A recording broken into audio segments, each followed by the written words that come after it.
Welcome back, ladies and gentlemen, to the NACS Summer Split Playoffs. We're about to head into game number 3 and potentially the deciding game of this series between eUnited and Big Gods Jackals after eUnited took another very quick game in game 2. Yeah, if you were a betting man, if this was going to be the deciding game, I think you would want to double down on this bet because so far they have been destroying. The one maybe saving grace right now for Big Gods Jackals is Cris is subbing in for game 3. RF Legendary, he got targeted very, very heavily in game 1, dove multiple times by Dandy and Licorice. Second game, he had the 1v1, which was going fine. He had a little bit of a pressure advantage, but didn't generate a significant CS lead. And then once GBM started spilling over all over the map, he also started losing that lane as well. So maybe they're bringing in Cris.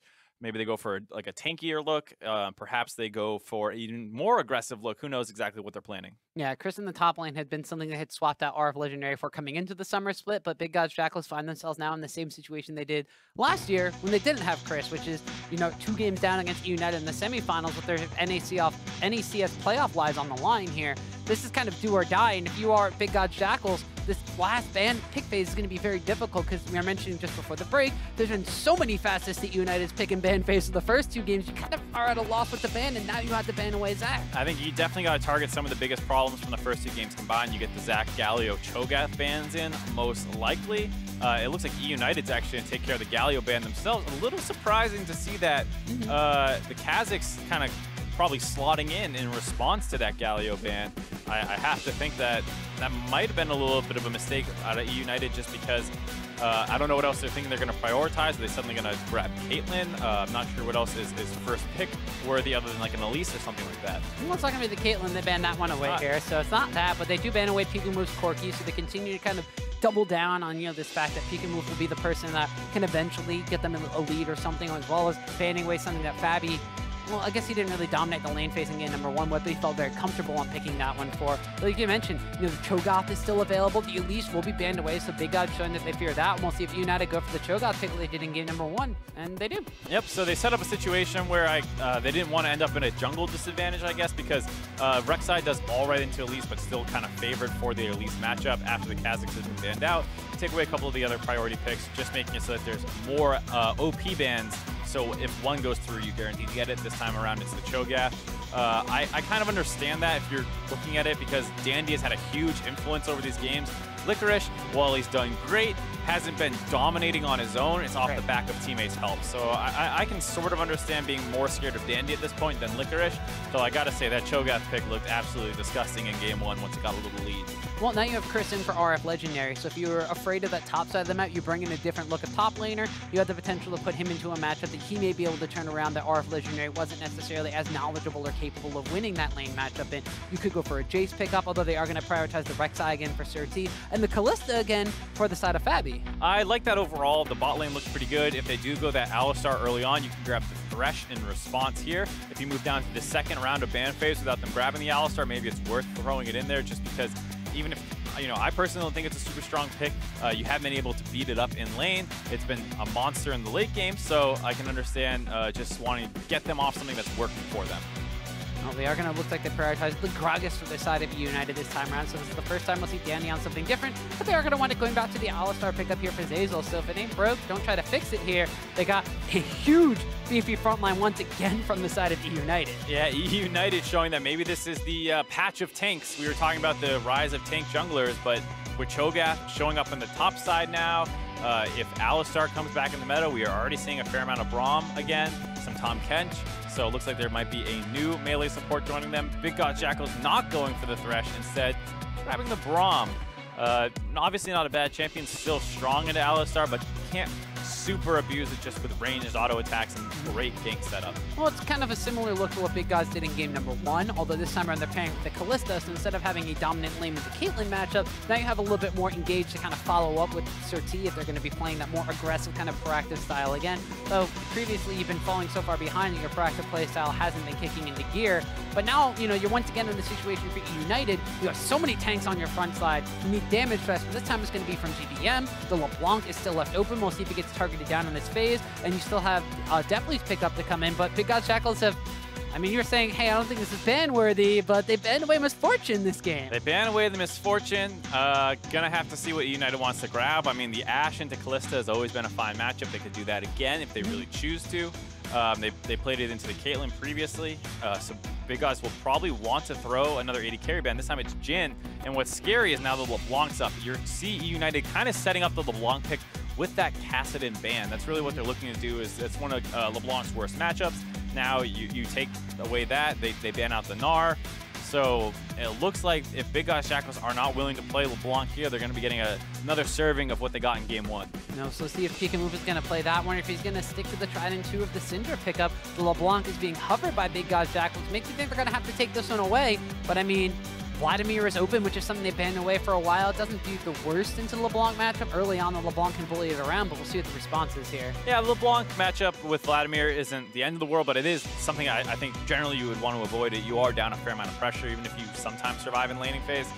They can always go with the Cassiopeia, has not been banned out. GBM, you know, like we talk about how he likes to play a lot of standard mages and become a teamfight monster. Haven't seen a lot of that this series, but I'm sure he is more than capable about busting that out. Actually going to be the Morgana pick. Ooh. So we're going to see a Morgana mid lane against this LeBlanc. An old school kind of counter pick to LeBlanc, something that we saw way back. Go back to MSI 2014. Yeah. It wasn't called MSI back then, I believe. No, it was the first MSI. It was the first MSI in Tallahassee, yeah, right? Yeah, that's scenic Tallahassee Oh Park. boy, yeah. One of the most exotic locations we've been at LOL Esports. But this is going to be a Morgana pickup here. I thought they might be setting up for the Lissandra. That was something that GBM played week 1, and we brought it up in the last game. Although they do want to go into the Tristana on the bottom lane too, so now you have a later game hyper carry. You have a Morgana who deals a decent amount of damage in the early to mid game, a lot more of like kind of a wave clear bot. But if you lock somebody down with that crowd control, can definitely poke them down for a bit. But Cris now, he's going to be picking an AP threat in the top side of the map. They're going for the Rumble, so they have Rumble on LeBlanc, and their real only AD threats are, I guess, technically the Rek'Sai in the jungle, then the Kalista that was not super effective against a tanky frontline last game. Overall, I think Big Gods Jackals comp is decent. I mean, there's a lot of people who can stack MR on the side of eUnited, unfortunately, just because of how tanky their frontline is, as well as having the Morgana to kind of give that spell immunity for a little bit. But I think the bigger thing is it feels like Big God kind of got forced into playing eUnited's game plan a little bit here.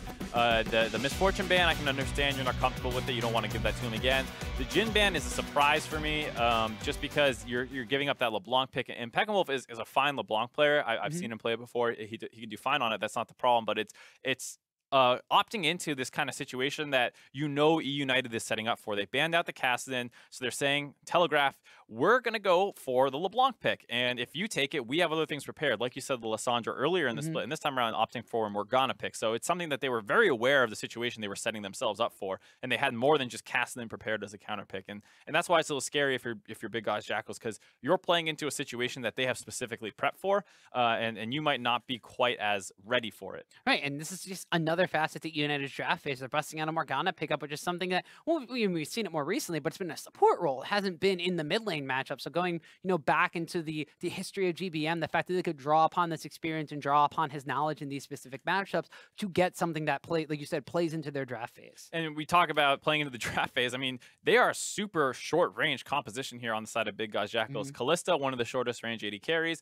and then you have Rumble, LeBlanc, Rek'Sai, and Braum. Not really much range on that side, so a lot of people are probably going to be in range of these Morgana ultimates, so you have to be very concerned about clumping up near turrets and things like that. And GBM very aggressive on champions in teamfight situations. You can expect him to be flashing forward, grabbing Azanya's early on to make sure he can survive when he does it. But it's a kind of composition that I think will work very well for eUnited. eUnited has a ton of AoE CC too. You have the Cho'Gath Rupture and Silent. You wind up having the Flash Body Slam and the Explosive Cast coming out from Danny in the jungle this time around. You have the Alistar with the Headbutt Pulverize combination that's already been a huge factor for eUnited's team composition. So for the side of Big Gods Jackals now, you have a different look to your composition. You do have a little bit more of a team fight kind of presence. You do have the Rumble ultimate, the Equalizer to rip through onto people, but you kind of have to get those advantages in the early game to solidify the fact that you can go toe-to-toe in a later game. And that's the problem, is solidifying those early game advantages. Because once again, Big God Jackals do have some tools available for them to win the early game. Rek'Sai, a little bit more aggressive of a jungler early on. The Rumble having good matchups, generally speaking, into melee champions. Haven't seen into the Cho'Gath yet, has a little bit more sustain than a lot of tanks, so it could be not as strong as we're typically used to seeing Rumble into melee tanks. And then the bot side, once again, you have the Kalista, generally favored in the matchup though Tristana is a good matchup again, but you have the gank set up with the Braum and Kalista. So they have the tools to make things work in the early game, but we just haven't seen them able to execute on it yet. Right, and it hasn't been for the fact that they haven't been trying. Oh, absolutely Just not. the fact that, I mean, they've continuously been making plays even though they've been at gold deficits and such. It's just that, you know, minor little things like we mentioned when we were talking about the jungle pathing from SirT in game number 2 was going for that early level 3 on the Rek'Sai. Dandy countered out, smited away that the Scuttle Crab, but the fact of the matter was that Big Gods Jackals bottom lane saw an opportunity to blow summoner spells early on and pushed up super aggressively, so they weren't able to convert these advantages they were trying to set up as a team. So even though Big Gods Jackals are making plays and playing aggressively and trying to do something, the communication, or at least what it looks like coming across in game from eUnited, is stopping them at every point. It's going to be their last chance here. This time locking in the LeBlanc, the Rumble, one of Chris's best champions. Hopefully that's able to find them an opening, because otherwise eUnited is going to be able to sweep through this series. History may repeat itself. This is the semifinals rematch from last time around in the Spring Challenger Series playoffs, where eUnited was able to take a 3-0 victory against Big Gods that time around. This time around, though, we'll see if it's going to be Big Gods Jackals trying to upset the #1 seed as the #4 seed. They're going to have 3 back-to-back wins in order to have to try to do that one. So eUnited, even if they do slip up a little bit here, have a bit of a cushion built up for themselves. That they do. So we'll have to see who's the focus this time around. Dandy does not have that early game skirmishing power that he had on the Kazakhs picks the previous 2 games. So he'll have to coordinate with his team to find these openings. Gragas often considered bringing the CC. The laners need to bring the damage. But, I mean, we saw him coordinate very well the first game. Yeah. Even though he was on the Kazakhs, it was all set up with the rest of the team. There was not much individual play. And if he can replicate that in this game, might be able to snowball eUnited for the 3rd game in a row. I mean, normally you mentioned Gragas brings CC, his laners bring damage. What if they bring him both? Because we saw Cho'Gath being no slouch for damage in the earlier stages. They got a dive off on RF Legendary when he was playing the Jace in that matchup at level 5 or level 6, I believe, because he feasted, but he wasn't able to get the kill on him. So level 6, Cho'Gath has a lot of damage in the Morgana in the early game. You know, you can level up the Tormented Soil, just have a lot of natural wave pushing power. But in addition to that, you know, you land a Dark Binding onto somebody. It's a lot of damage out of the Morgana pickup. Yeah, I mean, hey, Gragas can bring the CC, but if someone else already has it, he's pretty happy about that too, because then you can have these easier body slams, may not need to blow your flash right away on it. If a binding lands, if a rupture lands, if a headbutt pulve combo lands, all that stuff just makes Gragas' life that much easier. So, of course, you can always bring your own CC, but if you don't, Gragas has some. He's got some too, so if you're buying, he's in. This time around, though, we talked about junglers in game 1 and 2 kind of being what the creative pathing coming out from the Rek'Sai. We'll see if SirT is able to do that again this game, or if he's gone for something more standard, as he does wind up going from the Raptor camp over to his red buff, now making his way down towards the bottom side, maybe going for an early blue. We'll have to see. But the big one I want to see is now Pekin versus GBM. We've seen GBM be on the split push in the LeBlanc in game 1, be on the side lane pressure, roaming Galley, and really get the ball rolling for eUnited. This time around, he's kind of on anti-carry duties, trying to keep this Pekin with LeBlanc at bay. Yeah, already doing a decent job. You can see how easy the wave clear is for Morgana. He already pushed in the wave once, went down into that bot lane river and dropped a ward in the Pixel Brush to make sure that there's no early aggression coming in on the side of the Rek'Sai. And then he just goes back into lane, W's the wave, pushes all that in. And like you said, trying to keep this LeBlanc locked up. It's one of the big snowball threats here on the side of Big Gods Jackals, and the Morgana pick working specifically to try and stop that. They also have, you know, some playmaking in the bot side, like we were saying, but it's tough because for the most part, Alistar is a fantastic kind of zoning support. If you try and go aggressive, he kind of just plays a big front line. And we see Dandy trying to get aggressive on SirT in his jungle here. Does wind up having the body slam to keep him at bay, and decent trade damage here. Actually, Licorice getting pretty low, but actually is the one to force the flash out of Cris. Oh, lands. One rocket lands. Does he have another one charged up? He does, but Licorice has the health potion ticking, so he's going to survive.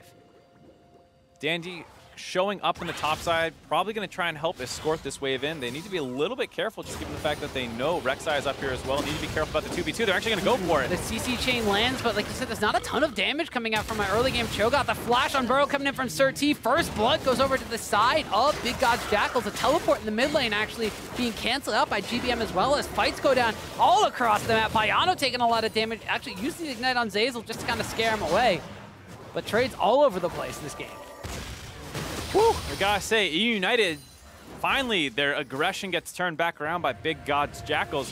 Early on, as we see, hold on, Licorice teleports right into mid lane where they're still there. Oh, yeah, actually dealing a lot of damage to SirT. He's going to be able to pick up a kill, but has the flash available. We'll get away from Cris, who's overheated. Bottom side of the map now, Zeyzal has a ton of spears stacked up in him, but the heal from deftly Tristana keeping him alive. Aggression all over the map, Tom. All summoners down for eUnited in the bot lane. Looks like they wanted to take that early trade win that they had just moments ago and actually turn it into a kill onto Baiano. They're not actually able to find that one. As we see this teleport again, he did not actually know SirT was still around. Teleports onto the wave. SirT comes back to try and instantly get another kill on Licorice. Not quite familiar with all that damage that Cho'Gath can do. Finds the kill, barely able to stay alive with that flash out there. Good job by Licorice, but had to go home again. Picks up some MR, heads back to the top side. Actually still fine in CS with all that scrapping in the early game. Anyways, like I was saying, Dandy took a skirmish against Rek'Sai early on, which is usually something you should not do as a Gragas, but because GBM on Morgana has so much of a pushing priority against LeBlanc, he knew that GBM was going to be able to back him up first, so he actually forced SirT to tunnel over the wall, also aware of the situation. Where they messed up was that they know he's up there, and instead of just kind of going to push the wave in as a unit, having the Cho'Gath cue the wave with the Gragas, probably doing enough damage to get the wave in the turret, they go for the kill. And that's where they mess up because Cris was relatively healthy, SirT was in the area, they collapse and they get that kill back. Still only a 1-for-1, so it's not the end of the world, but some of these plays that were working out so well for eUnited in the past games, not going so hot this time. Now, with Licorice being able to kind of get the saving grace kill back onto SirT, also double buffs now, so he's kind of zoning Cris away from this wave, so he's continuing to keep up that CS advantage, and he does have that Rumble. Usually will get over tanks in the top lane, but Pekin Woof able to slip away from GBM. So he's going to want to get in the distortion forward. The chains will land. The root follows here. The silence comes down from Cho'Gath. The rupture will land down onto Cris, but Pekin Woof's able to connect with the chains. That's double buffs on LeBlanc. And this is what we were saying. Pekin Woof has a pretty good LeBlanc, able to find an opportunity to get out of lane against this Morgana. Roams up to the top side, catches Licorice heading to the river to put a ward down. They get the kill, and that double buff transfer that you were talking about was going to be pretty annoying for Cris. Not only do you get the double buffs off your laner, but now you get them onto the Morgana, who's going to be able to use this to hopefully deal with some of this pushing pressure by GBM. So LeBlanc now going to be able to trade pretty freely here as we see the passive going out. Just a ton of damage coming on the GBM. Spell immunity will wind up keeping Morgana safe through that black shield as the chain corruption will not stun her and lock her in place. But still, just the amount of damage that Pekin Woof is able to trade back down just with the spells in addition to these auto attacks. I mean, the huge thing about red buff that, you know, some people overlook is, like we always say, that life regen. So Morgana lands a binding, puts a W down, drops her black shield to negate some of the damage that's being traded back. But when you look at the health bars at the end of the day, GBM has to blow his potions to stay healthy. Pekin Woof kind of just regens up naturally. And now GBM on the back foot having to play further away from Pekin Woof. Yeah, more importantly, Pekin Woof has already been able to make an impact on the map. So, you know, the utility of this Morgana pickup to kind of keep the LeBlanc kind of stuck in lane and not let her roam around that hasn't panned out in the first 7 minutes. Not saying that it completely nullified the pick in general, but Pekin Woof is getting advantages for himself and for his side lanes that he wasn't able to get in games 1 and 2. That is the big concern. One thing worth noting is you mentioned the hyperscaling of Tristana. So Morgana isn't completely an anti-carry pick. I mean, that is her primary role in this comp. Obviously, they baited the LeBlanc pick and they had the Morgana prepared, and it does well in lane. But once you transition out of laning phase, it does have a very nice target to drop that black shield on in the Tristana, who can hopefully kind of run wild in these team fights, assuming she is going to be pretty strong. So it's a really nicely thought out composition by eUnited, the way that they baited the Morgana pick and they tie it in to the Tristana, but not the start they're hoping for sure. It's also not the same kind of look to eUnited that we've really seen, and we mentioned the power of, you know, the 3 core members from eUnited, Licorice, deftly, and Zeyzal. Out of all of them, deftly, while he's kind of served his purpose going even or slightly ahead in these lane matchups in the bottom side 2v2, he hasn't necessarily been the carry for the team. Historically, it was, you know, either Fox or Gilius running away with that in the spring split. In the summer split, now we have GBM and Dandy and Licorice kind of stepping into the carry position. Now this is a composition built around Deftly, so we'll see yet a third style of eUnited in these 3 games. That's the big thing. Like you said, definitely was mostly known as the utility player. He obviously has great stats to back him up, but a lot of that is, as we've seen in the first 2 games, great team coordination out of eUnited, and everyone ends up looking better in a situation like that. Here we see a big fight breaking out down the bot side, though. Yeah, good flash engage from SirT as a teleport is coming in from Cris. The Equalizer rips through the side of eUnited, and they have to try to back away. They've already locked up onto Zeyzal, so the Alistar will fall. The teleport being channeled in for Licorice will wind up being canceled. Actually, it was GBM and Licorice, both of them utilizing the teleport, so they both get canceled here as Big Gods Jackals capitalizes. Really nice timing there. Zeyzal had not hit 6 yet, so he's not able to play the front line that Alistar generally wants to. Gets caught out of position, doesn't burn his flash running away. They're able to melt down the still squishy Alistar, win that fight.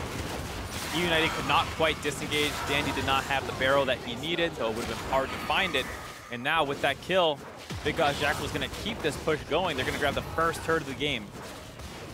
Yeah, so they group up as a unit of 4. They take down the first tower, and now they have themselves about a 2,000 gold advantage. So Big Gods Jackals already getting things they didn't have in game number 1, including a winning fight here in the early game, and a preemptive teleport now coming in. They have Cris as their top laner. Right, so you see a great teleport in. There's the Gragas ultimate trying to knock everyone off of Zeyzal. Not quite able to do it. He was on top of all those line slows, the Braum ultimate, the Rumble ultimate. Licorice and GBM both cancel their teleports. Probably a good call overall. They would have just teleported in. Maybe the fight gets really scrappy and they pick up some kills, so it's going to be really hard to win that situation overall and end up trading the top turret out for it in the long run. Still, obviously a great play out of Big Gods Jackals now, 1,000 gold in the lead and finding some gold on the very important members. Being able to make sure this Cho'Gath's not getting out of control. The LeBlanc has gotten going. A lot of good stuff out of this team so far. And while Big Gods may have lost out on their top tower in that trade, eventually they do get the first movement on the map to put fabbbyyy and Baiano on the top side here, so they will get a little bit of tower damage traded back by the time deftly and Zeyzal make their way up to this top side. Did you mention also, importantly, Zeyzal still not level 6. Baiano and fabbbyyy both level 7, so experience advantages now in this duo matchup, in addition to the 11 CS advantage and the extra assist gold on their bot. You see Dandy continuing to move around the top side of his map. Now this is Big Gods Jackals. Ball's in their court. They've been the ones to make proactive plays while they were still behind in the game. Can they keep up this level of proactivity now that they have a lead, and are they going to be able to hold on to it? Because they couldn't hold on to a lead in a comeback last series. I mean, that's the thing, is that we talked about Big Gods Jackals forcing a lot of plays in the first 2 games despite being down. Like you said, this time actually having the lead. How well can they convert on these plays? Because a lot of them were good ideas, but we didn't actually have to see the execution that well because eUnited had such a lead it didn't matter. If Big Gods Jackals can find the same plays conceptually, but actually execute on them here with the gold lead, they can actually have a pretty good chance of kind of running away with this game. I mean, LeBlanc will get to a point where they have a really hard time dealing with her in the side lane out of eUnited. I mean, Morgana in a side lane isn't the craziest thing in the world. We've seen Morgana tops and things like that, but the important thing is how her gold stacks up, and you see her behind right now. And you mentioned the fact that GBM will eventually slot into kind of a secondary protection role for deftly's Tristana in that matchup, but not necessarily known for a split-pushing threat. You'll wind up having LeBlanc going against the Cho'Gath. It might be okay, but then you don't want to deal with the Rumble because you only have one person that's really adept at the split-push situation. It looks like they might be trying to make that a non-factor. They're jumping on the Licorice in this side lane matchup here. SirT does have the Prey Seeker, so Licorice is going to flash over the wall, but SirT's going to be able to follow after with the ultimate. Cris is coming on in, and he's no longer overheated, has a rocket charged up, but Licorice is going to be able to walk away from that. There you see a really nice path by SirT, finding an opening onto Licorice, who have been pushed up in that long lane. And while they do have wards in the bot side, they're relatively forward wards up in the river. And he's able to wrap around from mid lane and actually find that gank onto Licorice. They get the flash out. This, of course, means that eUnited answers up on the top side, go for an invade for this red buff steal. No, eUnited, though, they are behind in gold in this one. They can't necessarily tell that from being in the state of the game that they are right now, and will continue to try to play as aggressively as they have in the previous games here. We saw Dandy and Zeyzal on the top side of the map, kind of uniting to steal away that red buff because they knew that SirT was on the bottom side of the map. So they're still continuing to, you know, utilize their position around the map to try to keep themselves in this game and execute the game plan that they want to, keeping deftly safe. He's gone back and picked up a Zeal in addition to his Berserker's Grease and has a BF sword already. So while fabbbyyy had advantages early on, even though they made the first movement on the top side for Big Gods Jackals, you know, they've evened up the Tristana CS deficit. Well, here's the lane setup that you're probably expecting to see for a lot of the game now. fabbbyyy and Baiano now in the mid lane. They have Pekin Wolf splitting up in the top side and Cris down the bot lane. And this is what they're going to try and use to find some openings on the map. So this is kind of where Big Gods Jackals wants to be at this point in the game. Like you said, though, it is only 1,500 gold advantage, so they're not out of the woods quite yet. They need to keep finding these plays, but they've done a good job. They got the flash out of Licorice. A repeat gank will most likely find a kill. They also, both people have the double TP. Or excuse me, Pekin does not have a TP. eUnited has the double TP, so that is one thing in their advantage, whereas if Pekin was splitting all the time, he might not be able to join into a fight. Whereas Licorice will have some backup coming if he gets ganked in the form of GBM. Yeah, both of those teleports are now available after the double cancel from the bottom side of the map. As you mentioned now, eUnited sending Zeyzal into the mid lane match, try to kind of match fabbbyyy here, and they're going to be going for an engage here. As Daniel, the explosive cast will land onto Baiano as deftly leaps in from the side, but they went after the target that is going to be Fates called back in by the Kalista, and even though the explosive charge goes off, does not take down Baiano, but does open up this mid lane tower. Really nice play out of Dandy there, realizing that he's not even actually aiming for the Kalista, goes for the Braum right away. Braum was in the middle of casting his ultimate, which means he can't get his spell shield up.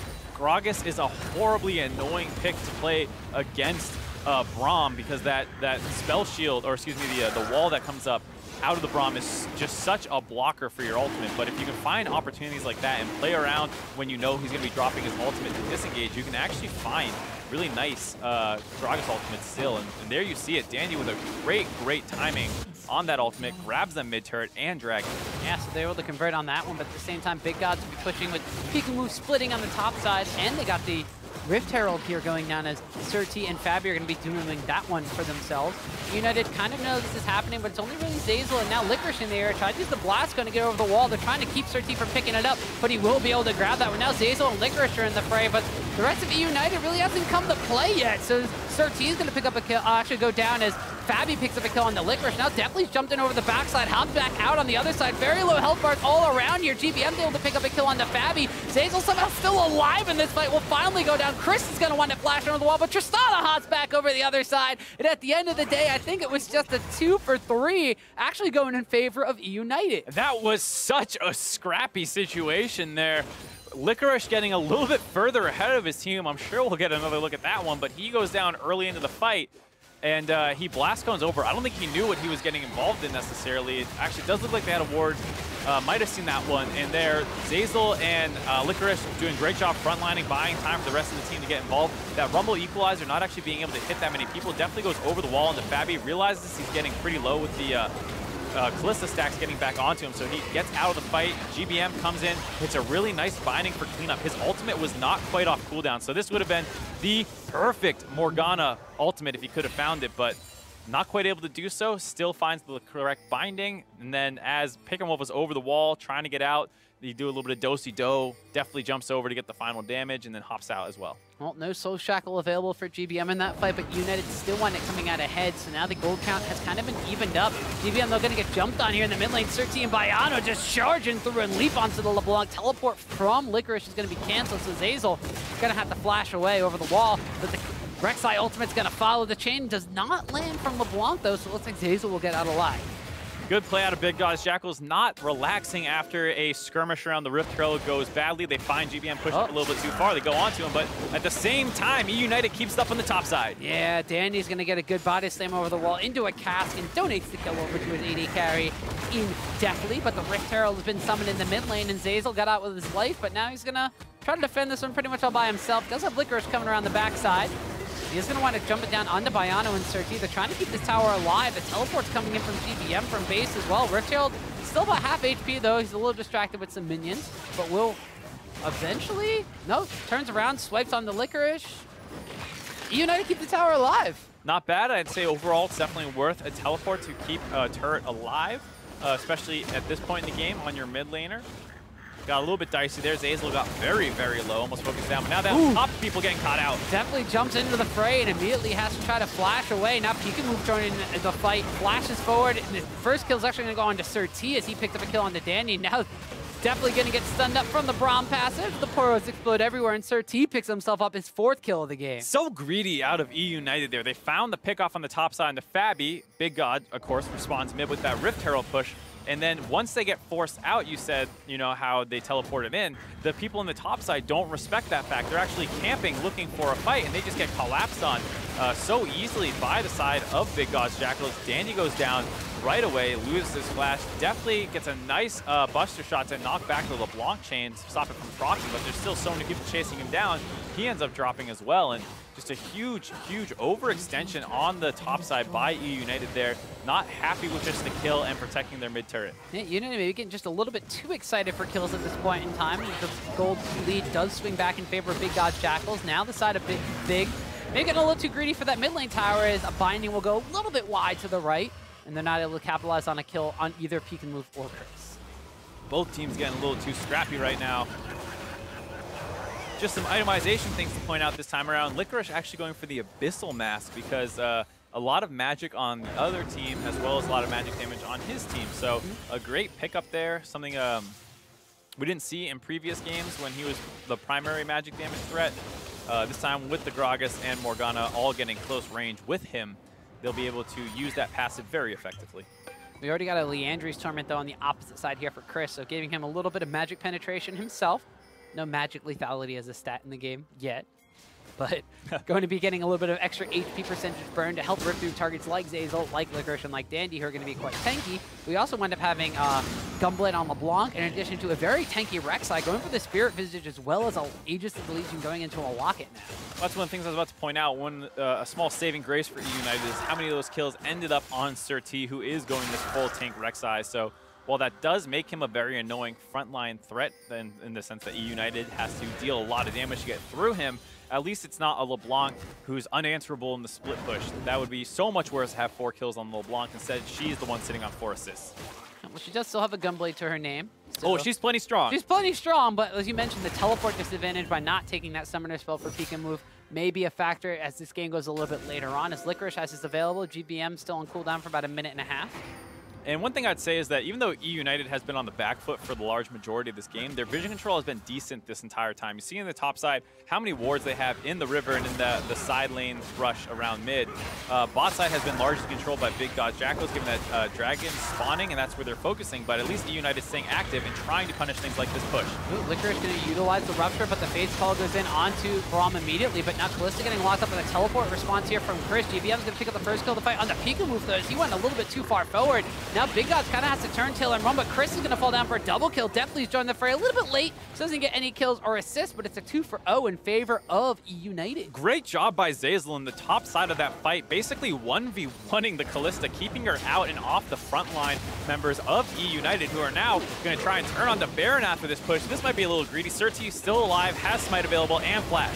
A little risky, but they might be trying to bait out a fight because they know that they have multiple members in the advantageous situation. Baiano on the backside, though, does not have the Braum ultimate available. They're focusing down on the Baron. SirT is going to get headbutted away from Zeyzal, so there's no threat whatsoever for a steal. And one thing that we forgot to point out with all these Cho'Gath changes is the fact that his objective control is still super strong. Before we get into that, let's take a look at this fight. You see Zeyzal opening up on the top side against Kalista, just 1v1ing, and during this time, Cris ends up TPing in, but now he's in the middle of the fight by himself because Baiano and fabbbyyy have been pushed out by the 1v1 of Zeyzal. So this fight actually ends up being a 2-for-0 right away for eUnited. They're able to transition that into the Baron, where they're able to use that Cho'Gath ultimate to provide some extra true damage bursts onto the objective, comboing it with Dandy's Smite, making it very hard for SirT knowing when to get in, as well as struggling to find an angle.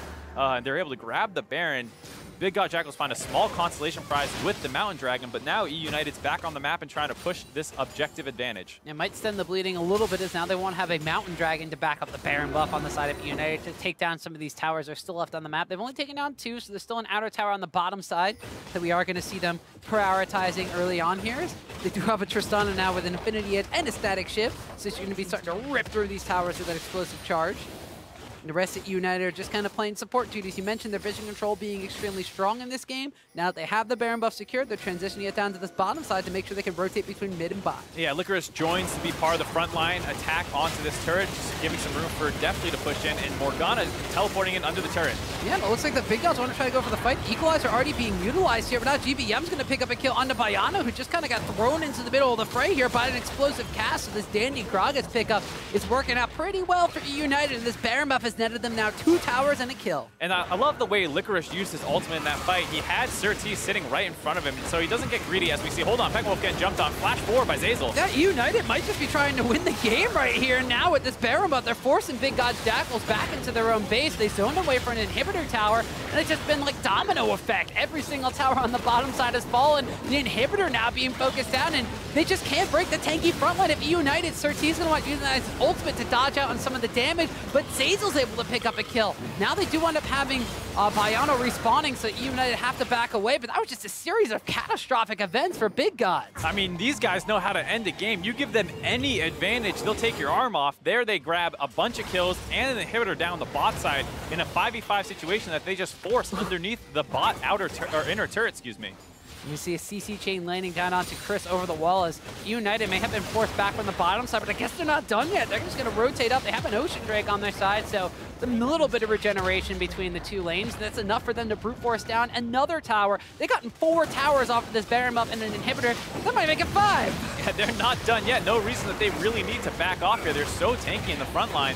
Big Gods Jackals throwing all their ultimates out, just trying to deter them from this push. Yeah, but they're not quite done yet. The tower will barely stay alive. Zeyzal goes back in, gets a huge, massive headbutt pulverize combo. Deftly's able to pick up the first kill now, leaping into the back lines as the tower falls. This Tristana is on fire, trying to take down very low members of Big Gods Jackals, but instead they're just going to focus down on the inhibitor. Was literally on fire, had an ignite thrown on her, but she's able to stay alive just fine. Did not receive any attention during that fight. That's why we talk about how strong this front line is for eUnited.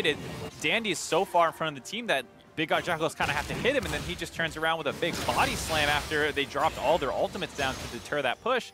And that whole time, definitely just hitting away on the front line, able to grab the 1 kill. Almost had a reset opportunity if he could get onto SirT, could not quite find that angle. Instead, playing the objective game, they grabbed the inhibitor. Yeah, and now eUnited all of a sudden find themselves surging out to a 6,000 gold advantage. So that Baron power play was absolutely massive. It net them 2 inhibitors, it net them 5 towers, it net them a multitude of kills. That's already at least 4,000 gold just in objectives, not even counting the Baron itself. Huge swing out of eUnited, just never letting up as soon as they get an advantage. Here you see that mid lane fight. eUnited posturing very aggressively around the turret. Big Gods Jackals feel desperate to do something about it. Dandy goes in onto fabbbyyy, just kind of throwing that ultimate. Everyone starts focusing him down. Then you see the turn re-engage, and this front line goes in so aggressively, even GBM getting involved with his ultimate. Deftly is just, like we said, unfocused this whole time, hitting away. He jumps over the wall to kind of get onto Baiano a little bit, but he didn't tunnel on SirT. Some people get that bloodlust. They see all the resets available. You know, definitely not falling prey to that one.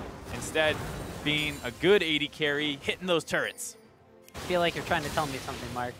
I would tunnel in on that. I'd go for the reset. I mean, I would too. That's why I'm saying this is impressive. That looked like a kill to me if he wanted to go completely crazy for it, but he holds on to his flash, doesn't want to lose that one. They're playing to win the series, not to make cool plays. Well, that's the thing too. You mentioned the fact that eUnited, now we have a different look at them. This is kind of like a composition built around deftly in the later stages of the game, so he knows that he's, you know, one of the more priority targets if you're the side of Big Gods Jackals to wind up trying to take down. At this point in time, he's gotten the full Energizer build online on Tristana. He has a Vampiric Scepter to help keep himself alive, so as long as he's able to just sit in the back line and rain down pain, even if he's only picking up assists, he's doing his job well enough. Now 10 kills to 8. Looks like eUnited are going to be focusing on the last remaining inhibitor from the side of Big Gods Jackals. GBM has already deleted SirT, so as many kills as this Rek'Sai has gotten, he's unable to stay alive against this Morgana pickup, who's gone for the Leandry's Torment, Zanya's Hourglass, has a Morello Namicon.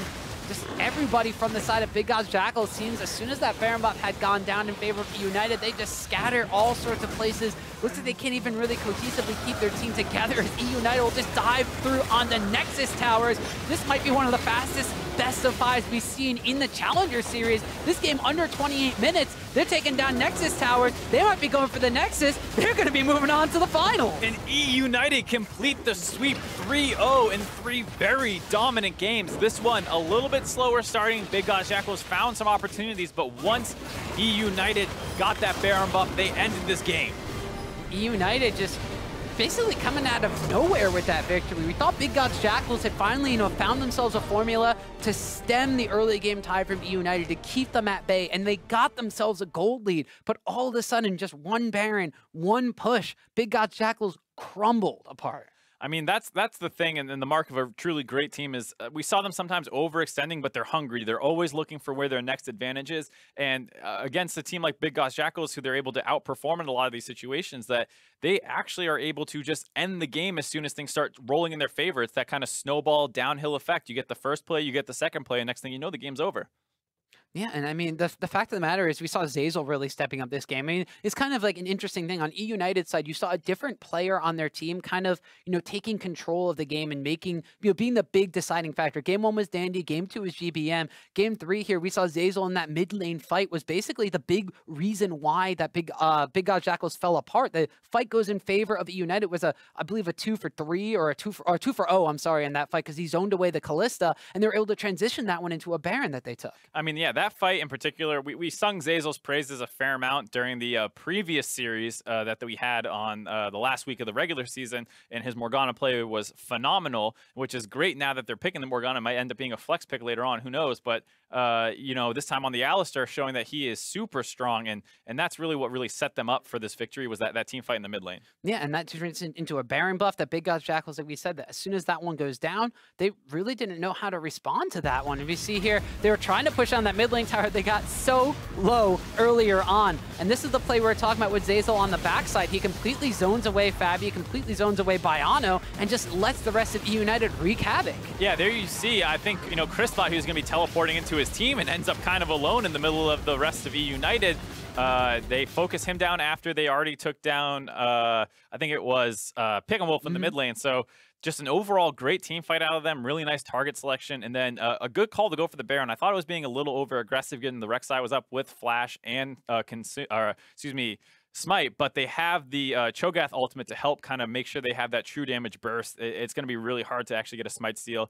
Really smart heads-up play out of eUnited, showing that they're practiced with that Cho'Gath pick, even though you and I might still be a little unfamiliar with everything it's going to do in the game.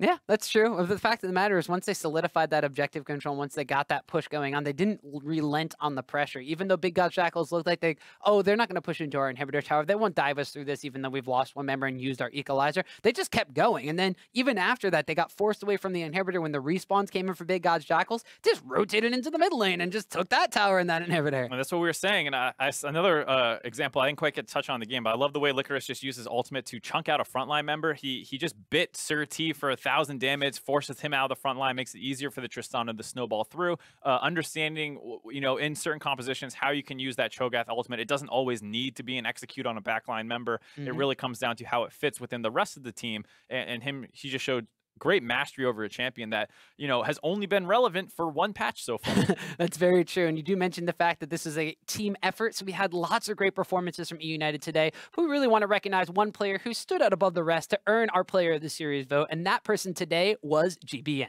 Yeah, he had a monster performance. Game 1, his LeBlanc pick was, snowballed through Dandy's early aggressive playmaking, but with that pick was able to start running wild. Game 2, he was the guy who got the team going. Big Gods Jackals were trying to force plays in the side lanes, and he was always there to shut them down. And then Game 3, he was kind of the pivotal pick of the draft. They set up the LeBlanc pick for themselves. Big Gods Jackals react to it, take the LeBlanc pick away. They have that Morgana counter pick prepared, and he's kind of fitting into the comp as well because they have a Tristana late game hyper carry that they can then throw black shields on. Overall, great champion pool out of GBM for this series, and really helped set the team up for victory both in-game and out of game. Yeah, 3 different picks, 3 different looks to GBM, so kind of breaking the mold that we expected to see from him. But, just coming out very, very impressive stuff. And although GBM was our player of the series, I got to welcome somebody else to the desk here. He was pretty hungry for this victory himself. Licorice, congratulations on the 3-0 sweep. Yeah, thank you very much. Yeah, you guys just kind of came into this one. You had a whole slew of different picks and everything with the new patch and everything. You guys were coming up against big Gods Jackals for what seems like, the millionth time in the Challenger Series. How was your mindset kind of coming into this 1 versus 4 matchup? I mean, we kind of all expected that we would be able to win, but you don't really want to go in with that mindset. So we just went in, we're going to play our own game, and we knew that we would come out with a victory if we all played well. So we have to talk about the Cho'Gath pick. Obviously, new patch. Everyone knew it was pretty strong, getting a lot of focus in solo queue. First time I'm seeing competitive play. So tell me a little bit about what you like about it, why you guys picked it twice in this series. I think it's really good. A big part of it is that you can't actually really counterpick it because you can flex it into 3 different lanes, or jungle and mid lane, I should say. And then also it just has a really strong lane phase, and it's just a strong front line throughout the game. So the big change of it was, of course, the E. Do you feel like that's where all the new power comes from? Because he had a change a little while ago with the ultimate being able to stack up on champions and those kinds of things. Was this just like a little buff that put him over the edge, or would he have been fine before and this is let's finally giving him attention now? I think that, like, even without the E change, I think that Cho'Gath was going to come back. It's actually a champion I was looking at before the E change, but then they changed the E and I was like, wow, this is going to be really strong. We should practice this for sure. So worked out pretty well for you overall. Speaking about the rest of your team, it did feel a lot like a team game, especially game 1 and game 2, even game 3 to an extent, where game 1, Danny got all you guys snowballing, and then game 2, GBM was all over the map with the Galio teleports, and being that they're 2 Korean players, what's the communication like with them? Because it seemed very, very impressive, the level of coordination between, the 3 NA ex-rookies now from last split and them synergizing well.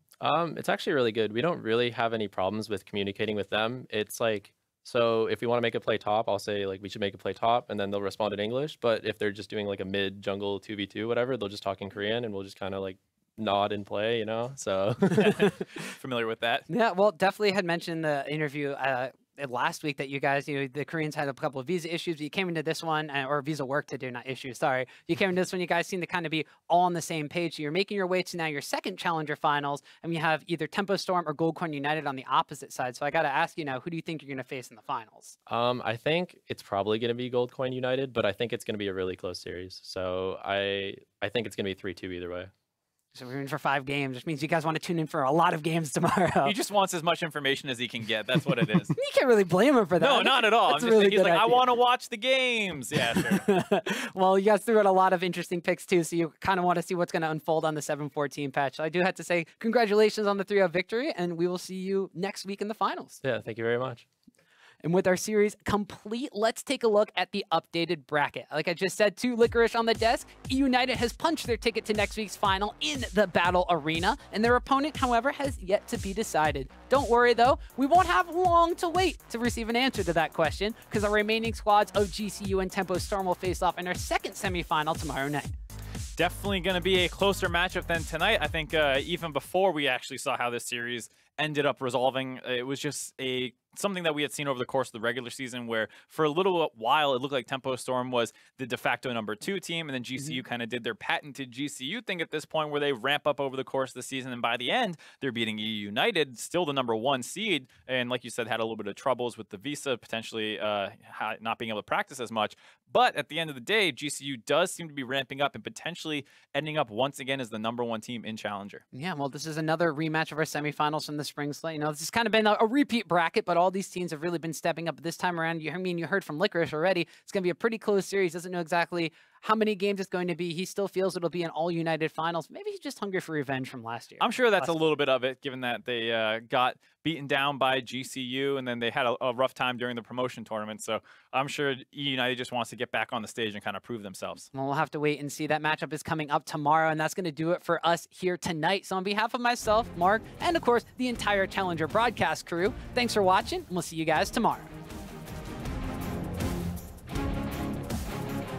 The CC chain lands, but like you said, there's not a ton of damage coming out from my early game Cho'Gath. The flash on Braum coming in from SirT. Teleports right into mid lane where they're still there. Oh, yeah, actually dealing a lot of damage to SirT. He's going to be able to pick up a kill. Equalizer rips through the side of eUnited, and they have to try to back away. They've already locked up onto Zeyzal. The rest of eUnited really hasn't come to play yet, so SirT is going to pick up a kill, actually go down as fabbbyyy picks up a kill on the Licorice. Very low health bars all around here. GBM's able to pick up a kill on the fabbbyyy. Zeyzal somehow still alive in this fight. Will finally go down. Cris is going to want to flash under the wall, but Tristana hops back over the other side. eUnited will just dive through on the Nexus towers. This might be one of the fastest best of 5s we've seen in the Challenger series.